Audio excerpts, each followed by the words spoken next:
Hello everybody, welcome back to Maclee Lettering of MacleePhoto.com. I'm really excited you're here.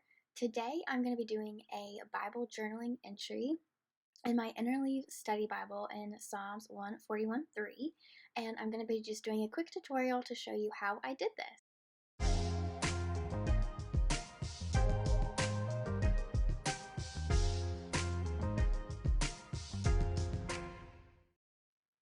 Alright guys, so here we're going to go ahead and get started. Before we dive completely in, I want to remind you to like this video and comment below, let me know what you think, and hit that red subscribe button. And don't forget to follow me on Instagram at Maclee Lettering. I post a lot of other stuff there and we have a lot of fun in our community. Alright guys, so let's get right into it. So the first thing I'm doing is I am just putting some different paint colors in this palette. A lot of these paint colors that you guys see me using, I actually didn't even use. I didn't really have an idea on where I wanted to go to for this page. I just knew I wanted to focus on Psalms 141:3 says, "Set a guard, O Lord, over my mouth. Keep a watch over the door of my lips." So as you can see, I am starting to paint over something that I've already journaled in my Bible, just some calligraphy. And that's a really cool thing about acrylic paints. I liked this calligraphy, but I knew I wanted to do something a little bit extra, something a little bit more. So I am just taking some blue paint that I have that's kind of a mix between a navy and maybe like a turquoise, and I am just covering it up. And then I realized that, I did not put paper behind my page, so it'll get like on the next page. So I grab a piece of paper really quick, I put it back there, and I just continue to paint. The really good thing about acrylic paint, I'm just using some that's like super cheap. I usually get it at Walmart. It doesn't bleed through your page, which I really like, and it's really quick to dry. So what I did to just speed up the process of drying is I have this heat tool gun that I've had honestly for several years for multiple different crafting projects, and I just hold that over my page to be able to dry it. And then I take this chalk pencil that I have that is really handy. You can just erase it and then you're able to see it on the page. And I am actually attempting to draw a watch guard.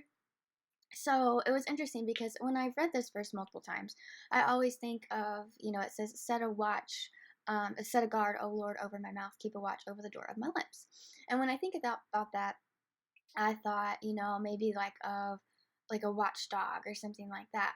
But I actually Googled watch guard, and not really thinking about what I was Googling or what I was saying, this illustration came up, and it's the illustration of a pocket watch that a men would keep in their pocket, and the little strings that I just kind of drew, the curvy things, that is a watch guard. The string or the chain that set in the man's pocket so he did not drop his pocket watch out.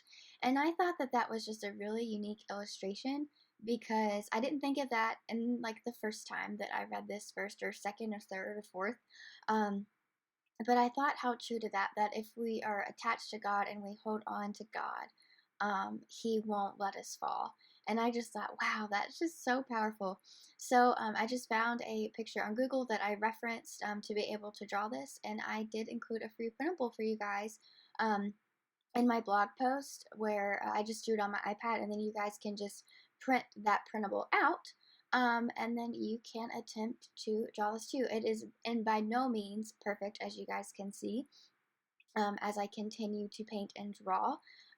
This is just about having fun, and I think that's a good point with Bible journaling. It's just about having fun, getting to know the Word, getting to know the Lord, and just, spending time in the Word. As you can see, I am just picking some colors. I was kind of indecisive on what color to make my pocket watch, but I just imagined a typical pocket watch as brownish goldish. And then the middle of the pocket watch I made white so you'll be able to see the numbers. And then I just did a second coat because you can still see through the page. So I just take my heat gun super quick again. I just dry it.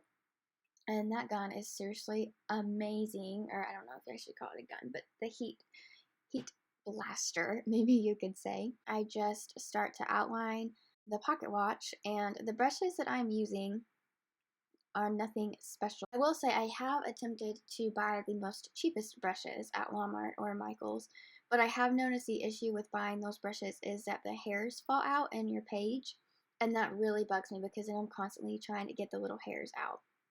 So these are like the step up from the lowest ones, and I bought these at Michael's. And don't forget, Michael's, they have that additional 40% off coupon on anything that you want in the store, and you can use it once a day. So sometimes if I have a couple things, I might go 3 days in a row to be able to hit that coupon, because that coupon is powerful. And I know Hobby Lobby has it too, but I tend to just go to Michael's more. Anyway, beside the point. So now I'm just making my clock,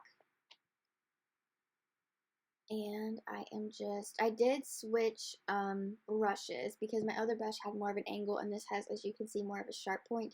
And I realized that this is a lot easier to use, and I didn't know why I was struggling so much with the other one while I had another brush so handy. So I'm quickly just outlining this and putting some more details in it. And I will say, guys, if you have not watched my most recent video on Sassy Cathy, the Bible study that I did, I highly recommend that you go watch that because it does correlate to this. I am launching, or I guess I already have launched, a First World Prop Bible series. And every month, excuse me, no, every week, I will be posting a Bible study on Wednesdays, and then I will be posting a illustration of the Bible study and like a Bible journaling situation like this over the same topic every Sunday morning. Alright, so I just re-dried my watch to make sure it was finally dry after adding the last touches. And then I'm going to take my little pencil again, and I am going to just letter the verse. And to go over my lettering, I'm using the Tono Fundo Suke brush lettering pen, and I actually figured out this pen from Scribbling Grace. She recommended it, and I absolutely love it. It is a phenomenal brush lettering pen. I use it all the time, and it's really good over acrylics.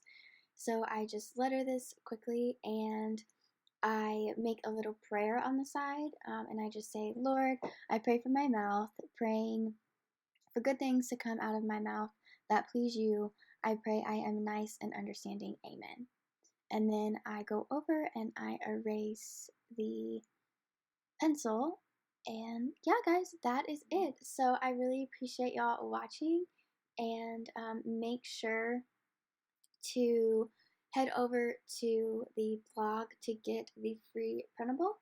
And I will see y'all in my next video. Bye!